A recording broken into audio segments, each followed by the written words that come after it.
Welcome to The Real Review, sponsored by Parametric and Lazy Ape Studios, where you get some of the latest happenings, real thoughts, and perspectives in the world of film and television.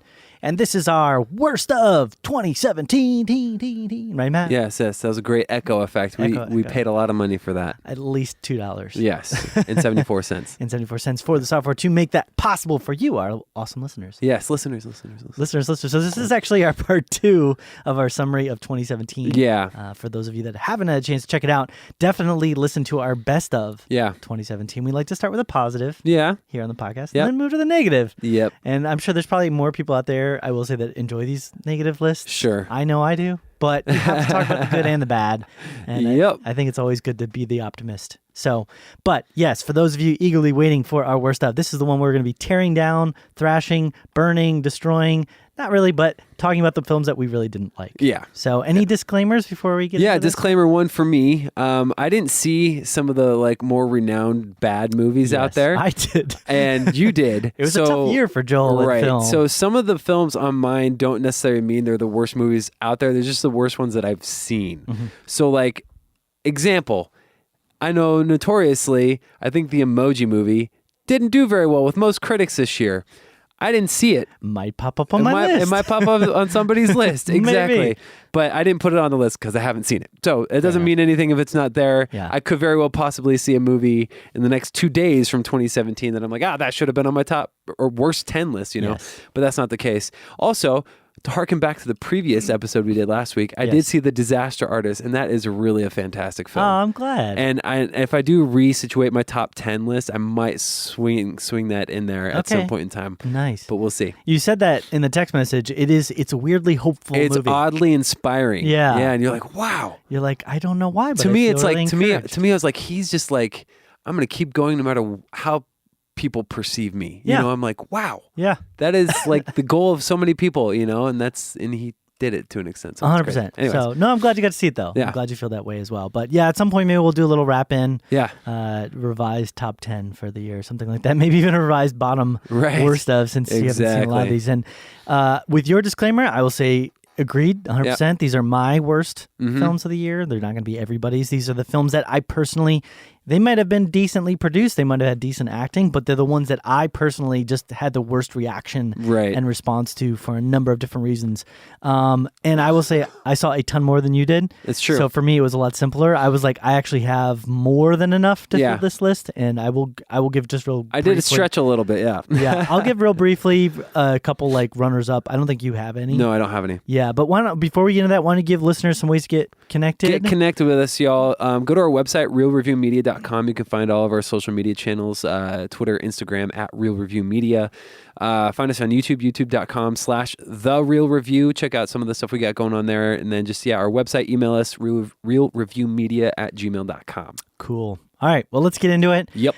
I will start off with some best worst of, some runner-up worst of. Okay. I've got 5. We won't talk about them too much. Best worst of, runner-ups. I'm just saying best worst of, yeah. Okay. And these are in no particular order. Okay. These are just I had a really hard time filling out which ones fall where on my top 10, because it's when something's bad, it's just bad. The bad honorable mentions. Yeah, the bad or honorable mentions. So number 1, Power Rangers. All right, okay. Really went into that hoping for good. I remember seeing the original Power Rangers movie that came out in theaters when I was a little kid, and I was just like... With Ivan Ooze. Yeah. Yeah. And it was just it was fun and silly, and they, for some reason, decided to go almost Transformers serious with it, which isn't that serious, but they tried to go real and authentic, but it was still stupid and cheesy at the same time, and made no logical sense half the time. And I gotcha. Just the concept of why these people aren't drowning. There was 3 or 4 scenes where they're just swimming in the water for minutes and they're underwater, whatever. Silence, that was actually a positive one for you. I think you actually had a really good experience with that one. Yeah, I really liked Silence. Yeah, I almost fell asleep 8 times. Oh, yeah. And the whole internal message of it, and the whole idea of it being such a long process to make this film, I was expecting so much from it, and I just didn't connect with any of it. Okay. I didn't really feel like any of it really resonated with me. All Eyes on Me. I didn't see that one. It's the Jay-Z, No, Tupac. Tupac, sorry, not Jay-Z, sorry, Tupac. I can't even remember. It's the Tupac, synopsis. Just don't even know what I saw with that. There was editing issues, there was tonal issues, there was acting issues. There was just so much to it that I was like, what are you doing? The only thing that was good with that was the music. Yeah. The Tupac music. Yeah. That was really good. Nut Job 2, Nutty by Nature. Hey. Which, do I really need to say anything more? No, you can move on. I mean, it's about squirrels that want to find nuts and a bad guy who's like, cartoon. Yeah, insert stupid jokes. And then the last one, this one, almost, I will say this one was very close.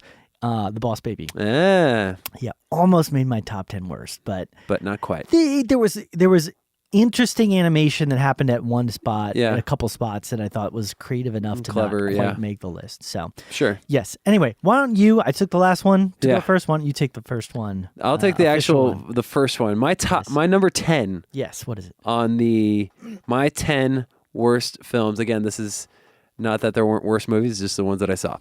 The Dark Tower. And you and I saw this one together. One of the rare occasions that we do that, and we talked about it with one of our friends, Dan Parker. What's up? And we talked afterwards, and it was just like so meh, you know, and dropped the ball in how short it was, where it could have spent a lot of time building its world and its mythology, and it was really disappointing too, because there's a lot of talent with McConaughey and Elba, but they didn't use them. Yeah. And there's some cool visual stuff, especially with Elba's character. Yep. And as a gunslinger and kind of the cool stuff he did with his gun, but that just, it doesn't, the story was weak sauce, and it needed to be fleshed out more. It was just kind of like, here, this is going to happen, and let's just move on to the next thing. It didn't seem like they took their time. I remember there being a lot of either rewrites, reshoots, or whatever in production forever. So that stuff definitely came through, and that's my 10. All right. Yeah. Well, thank you. My 10, The Comedian. Oh yeah, I remember you talking about this one. This one happened, I feel like really early on in the year, like maybe around like February or something like that. Pretty early. I had forgotten that I'd seen it too. Right. I will say this: there's a couple films on this list that not purposely, but personally offended me. All right. Okay. On levels. Yeah. This was one of those films. The reason that it didn't hit higher was because it really just felt like a limited release. It really felt like they were trying to do something a little bit different. Yeah. Stars Robert De Niro, directed by Taylor Hackford. Yeah. It was just, and it also has Leslie Mann, which she's very hit or miss for me. Mm-hmm. Sometimes her whole shtick of I'm like, I'm angry, I'm gonna yell at you, gets like really annoying to me. And this was like her at the worst for me. And then the coarseness and the grossness of Robert De Niro's jokes. Right. It was offensive, and it was like a bad, purposefully shocking comedian having a movie, but Robert De Niro is not a comedian. Yeah. So it was like badly told, comic, poorly tasteful jokes being told by Robert De Niro. So the only thing that was like slightly redeeming this was Danny DeVito, who's in the movie, and I thought his relationship with Robert De Niro was interesting, and I almost wish the movie had just been about that. Yeah. He has a weird romantic relationship with Leslie Mann as well, and she comes across as being like 30 years younger than him at least, and they talk about that in the movie, but they never really make a heads or tails of that. It just kind of is a thing. Yeah. So yeah, again, personally offended by it, which is never a good place to be with a movie. Right. Yeah. So all right. No, I gotcha. That's my number 10. Cool. Well, let me bring it back down to number 9. Sounds good. My 9th worst movie of the year it's going to be Jigsaw. Okay. And I'm going with Jigsaw because how many ways can you reinvent this thing and show some other twist that like, if you put all the timelines of these things together, there would have to be like, I feel like there would have to be like 6 storylines happening simultaneously, where Jigsaw, Tobin Bell's character, is like, secretly training 18 different proteges, kind of a thing. Yeah. And I'm just kind of like, oh my gosh, it's another one. I did like some elements of the movie. Yeah. But just not really effective here. I'm thinking Jigsaw 2, they're going to find out that he actually invented a cloning machine. Maybe. the Tesla machine from Prestige. Prestige, exactly. Yeah. That would actually end up making more sense than some of these convoluted timelines at this point. It's crazy, man. But that's my number 9. Just a little bummed out. All right. I know you're a big fan of the horror. So yeah, I am. All right, my number 9 is another film that you just talked about called The Dark Tower. Hey. Yeah. This one, I went into this not knowing what to expect. I say that often with these, but that doesn't always turn out well. I knew that it was a very popular book series, and I knew that it was by Stephen King, and so that in and of itself Stephen King films can be so hit or miss, but it really felt like they did a very big disservice to this series of books. It really felt like the entire time I was watching this, I'm like, you're dealing with Matthew McConaughey, you're dealing with Idris Elba, you've got talent. Yeah. But the entire time I'm watching this, I'm like, why? Yeah. Like, why does any of this matter? Why is any of this significant? I don't know who this kid is. I don't know why this kid's significant. Nothing that was in it really resonated of being any significant importance to me. Right. Or really mattering. And it's not like it's about another universe in a sense, but I need to connect with the characters. Yeah. I need to connect with the story. I think what you said, as well as, explaining things, fleshing things out, would have helped a ton. Yeah. It was short. It was like an hour 45 too. Yeah, it was really short. The action wasn't even all that great. It just felt very forced and kind of silly, and the way that they ended up resolving everything with Matthew McConaughey felt very like, really? That was the thing you were waiting to figure out? Like, you couldn't have figured that out like ages beforehand? Exactly. Yeah. So overall, didn't really enjoy it, really didn't like it. I'm thinking probably not going to be any sequels to this anytime soon. Nope. Well. I would agree with that sentiment. Cool. So moving on, number 8 for you, Matt. Number 8 is going with the Netflix release this time around. We're going with Death Note. Oh, yeah. So I have a lot of friends that are big on the Death Note anime. Like, so good, check it out. And I like the idea of it. I like the concept of it. Watched it on Netflix, and it was just like, what is happening? Okay, I didn't really get the plight of the characters. You didn't spend a lot of time with them, especially the people that were like on the quote unquote good side. And then it rushed through just a ton of stuff. The guy went from obscurity, light. He went to obscurity to like prominence, and something that I believe took a lot longer in the anime that they fleshed out. In like seconds, it seemed like. And I was just like, oh, how did this happen? Okay. And then on top of that, they jumped right into it right at the very beginning of the movie. And I liked it. Only redeeming thing of this movie to me that I thought was cool was William Dafoe's character. His effects, the like creature effects, they were those great. things, really, really cool. Yeah. I was also further confused at the very end how they went into like outtakes and like behind the scenes, like BTS stuff at the very end in the credits. Yeah. I was like, wait, what are they showing? Like, what You're is happening? ruining your own sense of this film. Right. Like, what is that's happening I right now? thought, It just took me out of it. And it would have 100% would have been better served as a show, 10 episode run. On Netflix, as opposed to just an hour and a half, hour 45, 2 hours, whatever it was, and it was just didn't grab me emotionally. It had some like kind of cool-ish effects, I guess. Yeah. Kind of a little bit Final Destination-y at times, but that was really it. I just wasn't on board. Yeah. Didn't care for any of the characters at all. The girlfriend, that whole relationship between her and Light, I was like, what? And it didn't make any sense to me. Yeah. But yeah, that's it. That was mine. It was Death Note. Well, there you go. Yeah. All right. My number 8 is a film called Leap! Exclamation point. I say Leap because it's got an exclamation point there. So this was a film, I believe it was produced by the Weinsteins. I think it was produced and at least released by them. I don't know what happened here. I know this was originally, I believe, a French film. Yeah, I remember you saying that. Yeah, that got translated into English. Yeah. Somewhere, something got really lost in translation with this one. It was such a weird film. Yeah. Because of, I think it had I'm not attacking it, but it had like a French sensibility to the way that everybody acted. Okay. But the dialogue was distinctly American. Right. And so that felt very clashing. Yeah. Not only that, but I felt like the voice acting for the most part, the kid sounded about like 10 years too old to be in these roles. I mean, Elle Fanning, I have no problem with her, but she was taking the role of, I think like an 11-year-old or 12-year-old in the script, but she sounds like, like an 18-year-old. And so it just like was really clashing. The whole story arc was very silly and stupid. I don't think I laughed more than one time. I probably rolled my eyes probably more times than I laughed at the film, which is really sad. And I think one of the biggest things that hurt to me was Mel Brooks is in this. Oh, okay. And I'm a huge fan. Like one of my favorite all-time comedies is Young Frankenstein. I mean, he's done a lot of them, but that's probably one of my favorites. And to have him be in this role and play such a stupid character and to be so badly used, it just hurt. You know what I mean? Yeah. Everything was, you knew where it was all going. There was a really stupid, like, overall story arc. There was never really a bad person. Right. But then they ended it with like, well, we need a bad guy, so we're going to make one happen right now.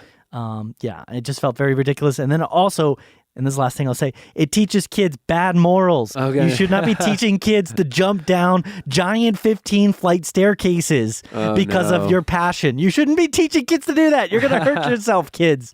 Anyway, so jump off the roof, guys. This is more of I'm saying it's so bad because it just encourages bad behavior. No, I gotcha. I gotcha. All right, so that was my number 8, Matt. What is your number 7? Number 7 is The Great Wall. This is a Matt Damon. Not so great, is it? No, the Not So Great Wall. Yeah. Starring Matt Damon. Basically outsider kind of gets caught up in this war, this weird mythology of how the Great Wall of China was really built to keep out these like crazy monsters. As it was, right? And he's basically Legolas. Yeah. Minus he's not an elf. So he's like, he basically hits his mark anytime he shoots an arrow. Yeah. Which there are a couple of cool, like stylized like scenes. But as a whole, it didn't. The monsters were like super generic. I don't know why it was that they were really there in the first place. The way that they took them down, I think, was what bothered me the most. It actually reminded me of, Independence Day. I was gonna say it's like Independence Right. Day from like the early ADs. Right. It reminded me of Independence Day, where BCs, you got to take out the mothership. Basically, is kind of the thought process behind that. Yeah. And so that part was weird. The CG got a little funny at the end.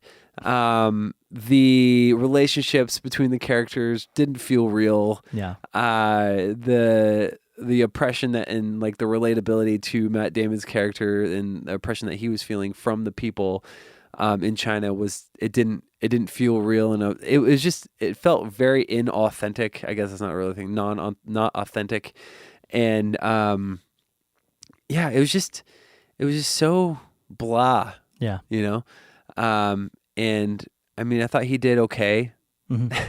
but I wouldn't say the acting was super great either. So I don't know. Yeah. That's right. it. That's my 7. Didn't see it, but might try to maybe jokingly check it out at some See, here's the point. thing. Yeah. And I say, I haven't seen all the worst movies, and you say all your worst movies. I'm like, well, I don't want to go see that. Yeah, I don't know. want to waste my time. Yeah, you're not going to want to see any of these. So, Anyway, you're a 7. Yeah, my number 7, Geostorm. Oh yeah. Yeah, okay, bro. Yeah, which is kind of the sentiment I got from them. It's like, whoa, there's like a big machine that like controls the weather. Nice. And it like makes things happen and like people die.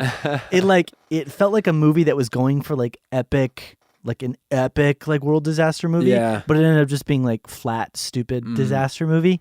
People do end up dying, like don't get me wrong. But when they die, you're almost just left going like, why? Yeah. Like you feel bad for the people because you're kind of like, I feel like you just got sacrificed because the script wanted to kill some people off, And so, so that was one thing.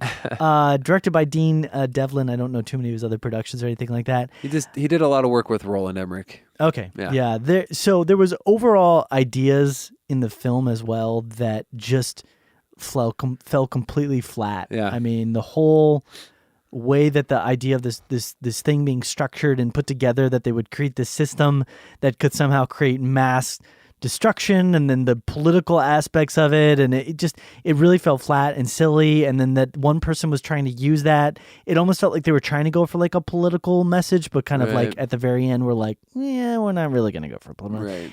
Everything was so like obvious, like, okay, we know what this is going. And then it all just, at the end of the day, all really came down to was like hacker skills, because hackers have abilities to do hacking things. You know what I mean? The only thing this movie was missing as far as that goes was like the scene where like somebody's in like their, workroom and they've got the computer and there's like music playing and they're like, ooh, I'm hacking. Yeah. Ooh, yeah, exactly. Like swordfish or something. Like it didn't have that, but it kind of like, I would have laughed. It would have needed that. I mean, they called the machine Dutch boy. Dutch boy. Well, that's Gerard Butler. Which is fine. No, but then he shows up. Gerard Butler shows up on the spaceship after he's been kicked off. He finally gets back on, and he goes, "It's great to be back, girl." Yeah. Like, he calls it a she. I'm like, I thought it was a Dutch boy.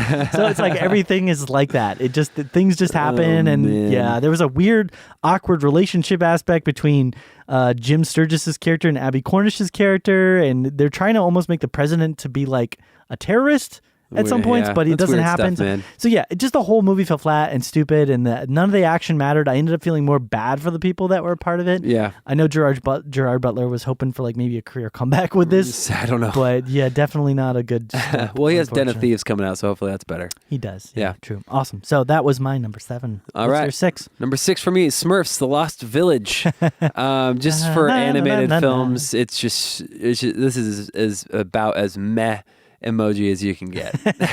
We're gonna get there, Matt. I know. Don't spoil it. And I'm just saying, like, this is incredibly mad. The jokes were extremely weak. Just the plot, everything, storytelling. It was geared towards children with all the bathroom humor. Yeah. And a lot of it wasn't even clever. It was just random bathroom humor. And so it's just a meh film. Yeah. Won't watch it, and no further meh to talk about. No further meh. I guess that's really it. I mean, animated Smurfs. Yeah. The only thing, I mean, I mentioned this last time too. The only thing I really liked about it was some of the clever names they came up with for some of the Smurfs. Just basically one thing they do. Did you see the other Smurf movies that came out before it? Okay. So I just kind of dove into this. I've heard a lot of people say that it was better than those. Oh. But I don't know. Okay. Well, I did see The Lost Village. I thought it was okay. Yeah. I was like, meh. Yeah. Wasn't as bad as some of the other anime films, but it wasn't great. And I know you haven't seen as many. Yeah. So we'll give you that. It's all good. That's it. It's my 6. Cool. My number 6, a film called Tulip Fever. Hey. Directed by Justin Chadwick.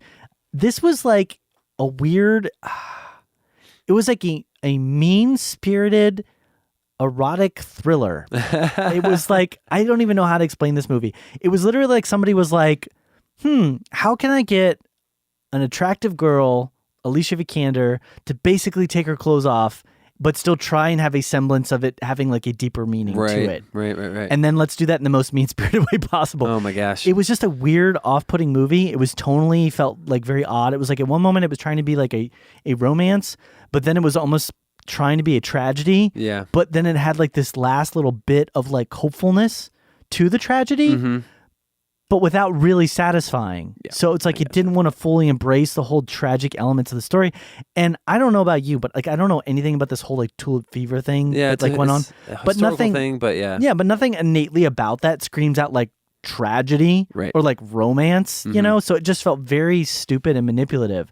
Like it would have made much more sense to go a straight up either tragedy or straight up like story of two people that are in love with each other struggling to be together during that time period. Yeah, but it was like afraid to make people the bad people, but then it would have moments where they were the bad people, but then they would come back to being the good people, and you never knew like who you were rooting against. That's weird. Yeah, you got to have something to root for in a movie. Yeah, overall, and just a extreme miscasting with Zach Galifianakis' character being this like weird drunkard guy.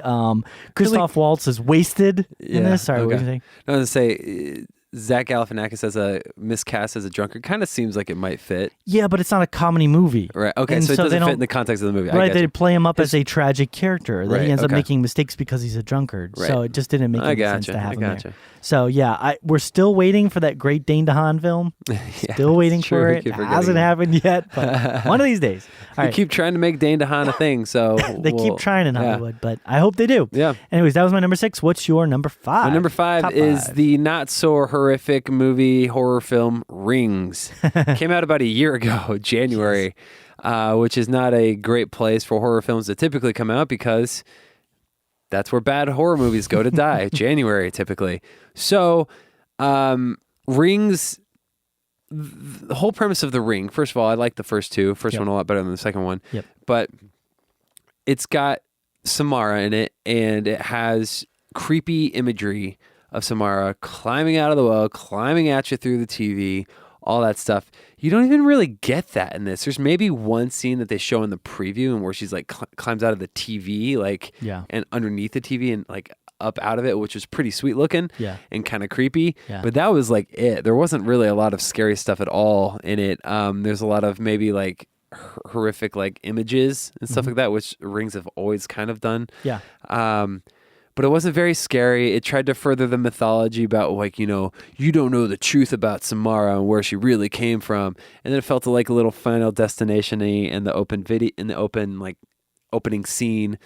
But yeah, it wasn't scary, and it was definitely let down. I wasn't going into it with super high expectations, but I didn't feel like it was very scary. It had a lot of production issues up front. I remember that being the case. Came out like a year later than it was supposed to. Oh wow. The acting was okay, but other than that, nah. Yeah, not so good. All right. So yeah, that was my 6, 5. That was 5. 5. We're in the top bottom 5. All right, top bottom 5. So our bottom 5, we are finally here, Matt. We're at the Ma movie. We're talking about the Emoji Movie. Emojis. Directed by Anthony. Yeah. It doesn't even matter, but Anthony Leondis. The funny thing about this one, to tell you how bad it is, it doesn't even have a critics consensus. Really? On Rotten Tomatoes. Like there's literally, it's just like an emoji of like a crossed out thing. Is it really? Yeah. That's hilarious. That's the critic consensus on this. It's clever too, I guess. I don't know what they were thinking. I mean, all I can think is that maybe they were like, well, Lego Movie did well, and that was kind of a thing for kids that they like to do. What can we do? Like, I don't even get it, but they wanted to maybe market a movie that they thought they could have product easily sold for, like with all the emoji stuff and the heart emoji and with all that stuff.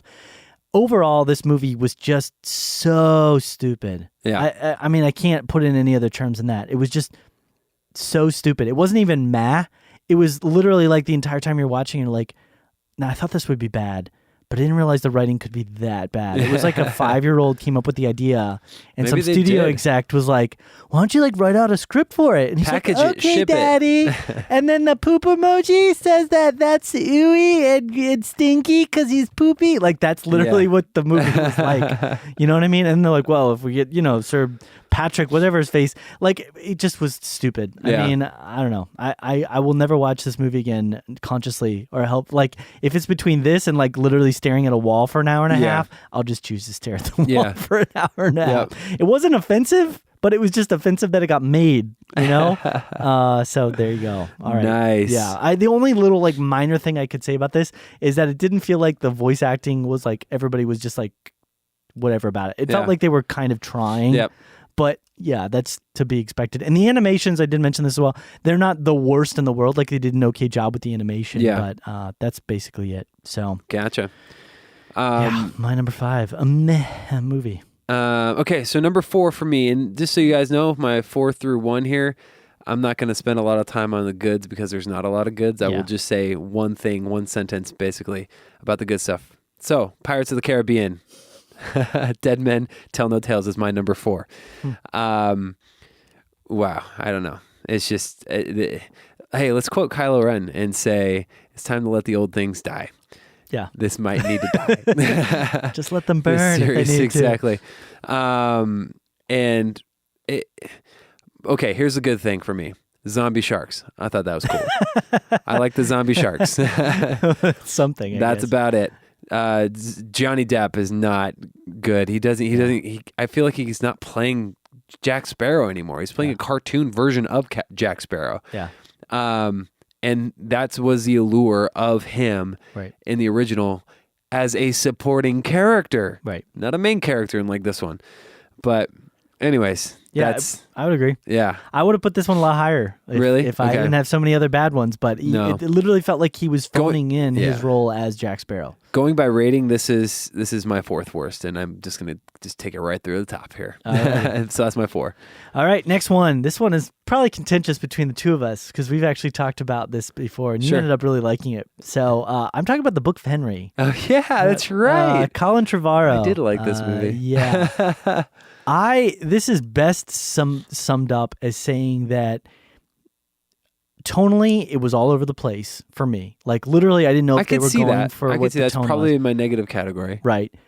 But the twist, the twist of the movie was so like, what to me that it left me disbelieving it for the majority of the end of the runtime of the film. And it made the realism of the extents to which Naomi Watts' character goes in that so unrealistic. Like, it was already unrealistic, the whole setup and everything, the way that, the little kid was like managing her mom's life and his mom's life. And that was unrealistic. But then it went there.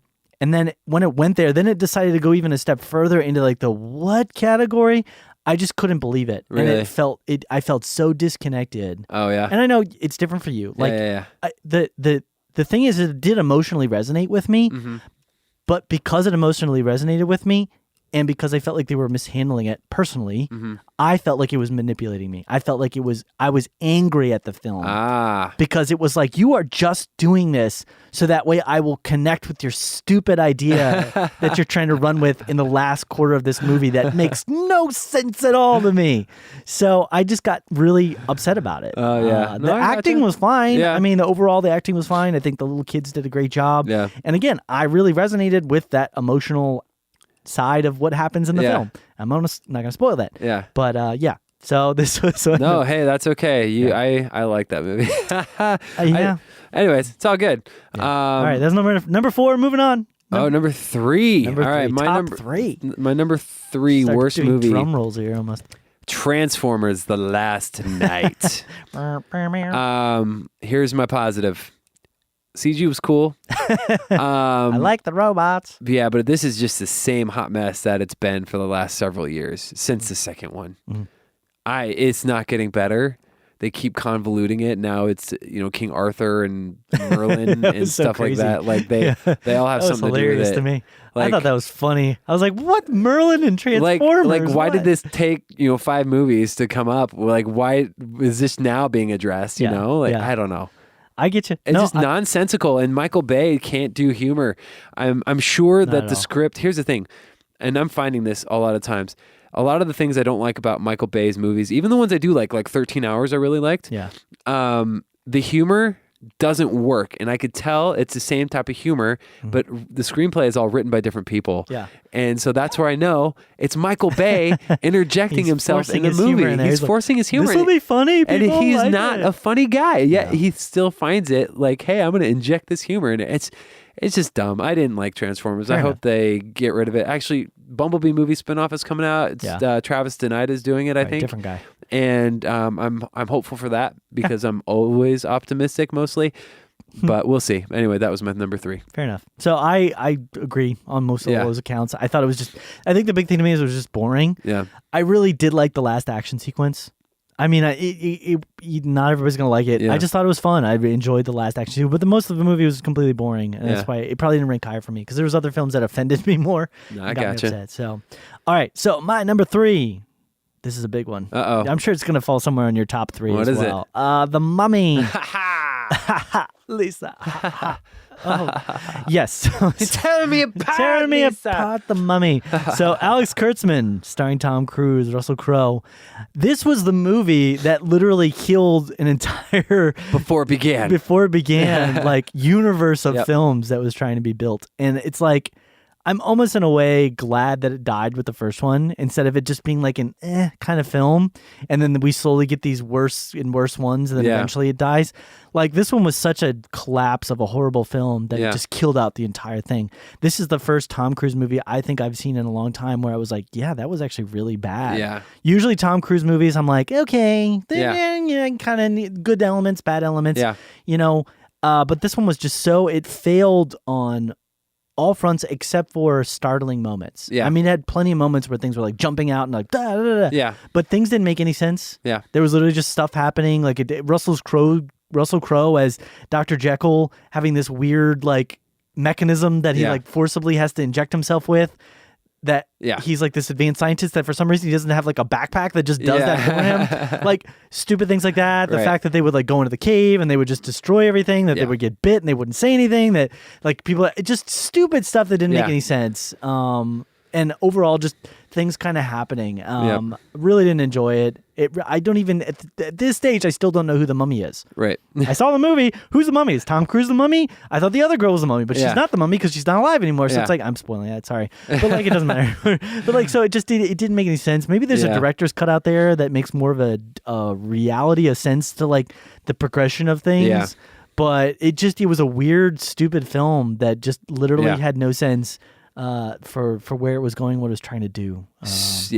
Anyways. Yeah. So I'll finish up with that. I think you're gonna have more to say maybe in a bit.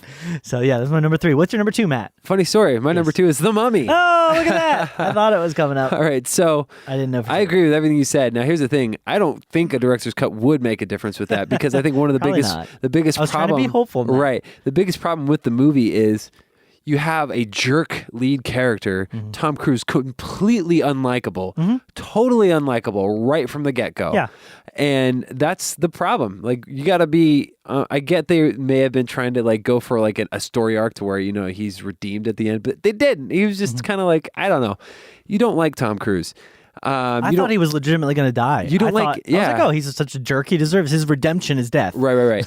And the humor didn't work. His humor didn't work. Jake Johnson's humor didn't really work. And which is crazy. He's a good actor. Yeah. And here's my one sentence of thing. Creepy imagery, I thought had some good creepy imagery, which I thought was good. Yeah. But that's it. Yeah, you're right. It single-handedly launched and basically put the nail in the coffin, pun intended, for the dark universe. And effectively killing off a bunch of other films that they had planned out, which they just did not do a good job of this. So yeah, that was my number 2.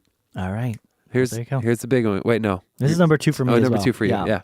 You went first, Matt. Yeah, that's right. Yeah. So my number 2 is a film by James Ponsoldt called The Circle. Hey. Stars Emma Watson, Tom Hanks, John Boyega.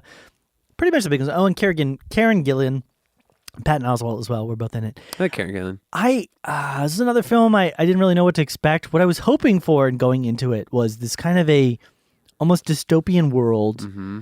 Almost. Not quite dystopian, but kind of like that, where there's this organization that exists that's kind of taking manipulative control. The extent sorry, go ahead. You were hoping for a really good episode of The Black Mirror. Kind of. Like The Circle. Yeah, but what it ended up being was like a PG kids version of a Black Mirror episode. I mean, there's one like death in the film, and it comes through the most manipulated, ridiculous, like what the circumstances that are, it's like supposed to be tragic and sad, but you interacted with the character for like maybe a second, and he was kind of important to the main character, but you never spent any time talking about it or hearing about it or anything like that.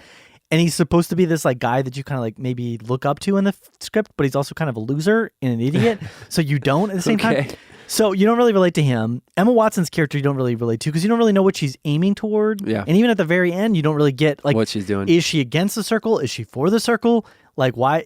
It's almost like she's saying like the circle's bad, right? Wink, wink. At the end, you're like, well, what's the wink? That doesn't even make any sense. Like, do you like the circle or not? So you're left without a protagonist to kind of run through the story toward. The circle's bad, but it's not that bad yet. It's almost the idea of it like becoming bad. Yeah. But it doesn't really become bad because we turn it into something sort of bad. Yeah. So, and then Tom Hanks as like the main bad character is so difficult because he makes a lot of really good points. He's like really valid things. It just turns out that he kind of does some sleazy stuff on the side, which kind of makes it overall. So again, it's like trying to have it. It's almost like trying to be a satire, but without actually satiring anything in there. John Boyega's character makes absolutely no sense. There's no real point to pretty much anything. Really? It ended up just being like a bland, boring, like, I don't know what I just am supposed to get. It feels like you're trying to say, like, look at this big, important message that we have to say, but they're not saying anything. My parents saw it, and they didn't like it either. Yeah. So, acting was not all that great. Everybody, I'd say, even I've never been a huge fan of Emma Watson. I think she did great with the Harry Potter series, but she kind of has, like, 2 distinct personalities to me that are interesting, which is, like, super aggressive, angry, or, like, kind of, like, snobby, like, stuck up. And if she's not one of those 2, then she's pretty much just, like, meh, like to me, and she was very meh in this script to me. Sure. Tom Hanks is kind of just there for the paycheck. It really feels like John Boyega was the most. I actually felt like I would have been more interested to hear his side of the story, and get the film about him. Well, it got greenlit for a sequel. Oh dear. No, I'm just kidding. Oh, I was like, oh no, this is hurting me right now. So. Anyways, that's all I'm going to say. That's funny. I could keep burning on it, but we're running out of time. So, number 1, Matt. Number one, worst film this year, 2017.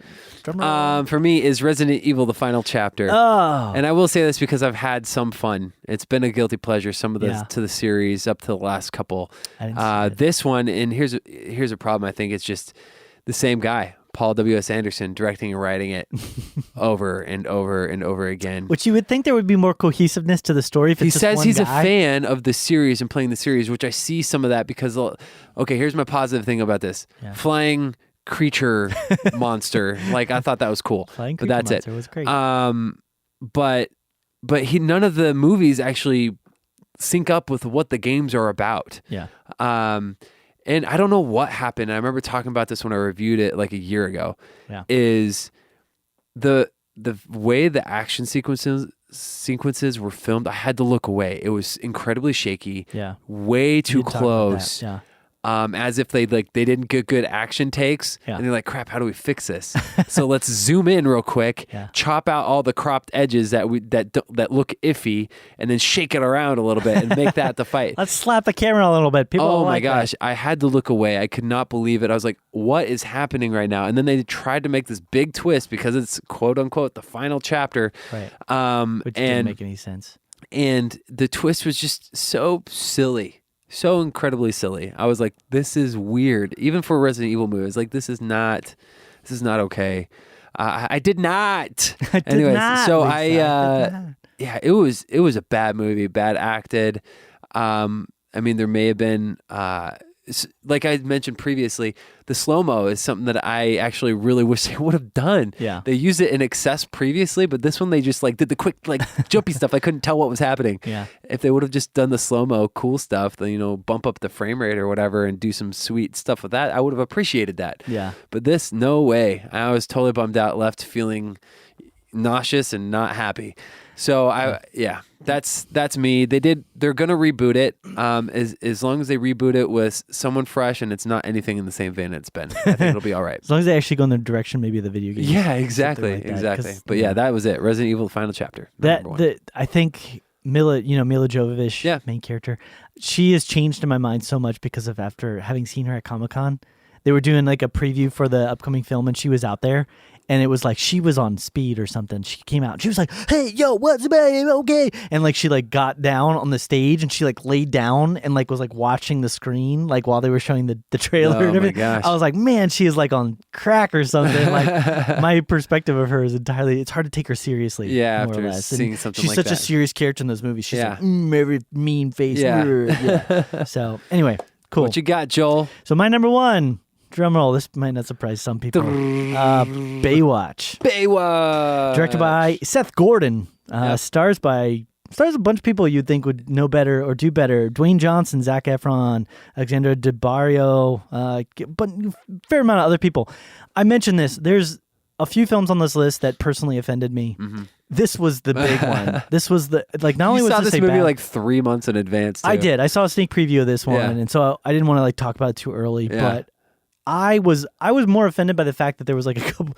I don't often feel this way, but there was people in the theater. I saw them submitting their reviews, and they're like, "Oh my gosh, best movie!" They're rating it 5 out of 5. Really? Yeah, and I was like, "What are you talking about?" And then the fact that afterwards they tried to come out and say that the only reason this movie wasn't doing well was because of Rotten Tomatoes. This was there was a campaign for it. Right. Yeah. This was the first one that they started doing that anti-Rotten Tomatoes campaign. Yeah. And I was like, if you are going to try and make the case that your movie is tanking because of solely Rotten Tomatoes and not, it's that just personally offended me. And then the movie itself personally offended me. I mean, there is literally a scene in this movie that goes for about a minute and a half where just Zac Efron is just face to face with a man's under area. Yeah.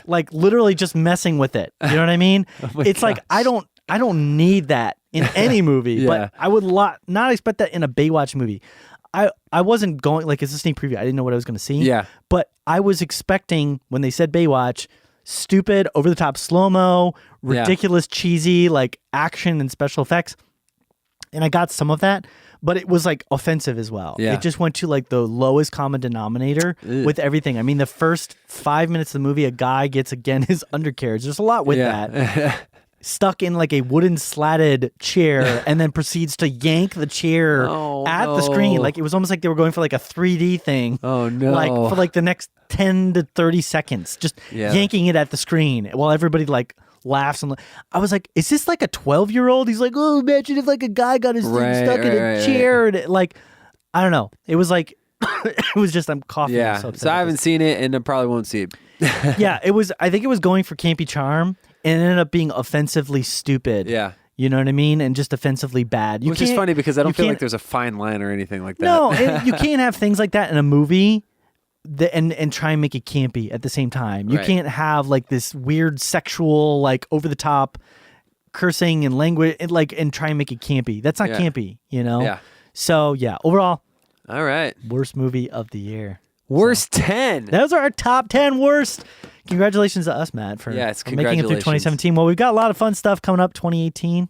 We've got some big plans for the podcast, which is us to continue doing it and sharing with all of you guys. And so we would love to hear your thoughts, perspectives, maybe your top 10 list if you put one together, or maybe your thoughts on our top or worst. Top 10, worst 10. Yeah, worst 10 of the year of 2017.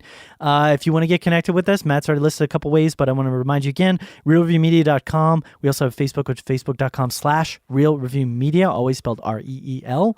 We have our Twitter, Instagram, which are both Real Review Media. And then we also have our email, which is realreviewmedia@gmail.com. Boom. There it is. So any final thoughts wrapping up here? No, that's it. Thanks for hanging out with us, guys. Yeah, it's been awesome. Looking forward to doing a lot more with you in 2018. So stay tuned for that. Indeed. Yeah, it's been real. It's been real.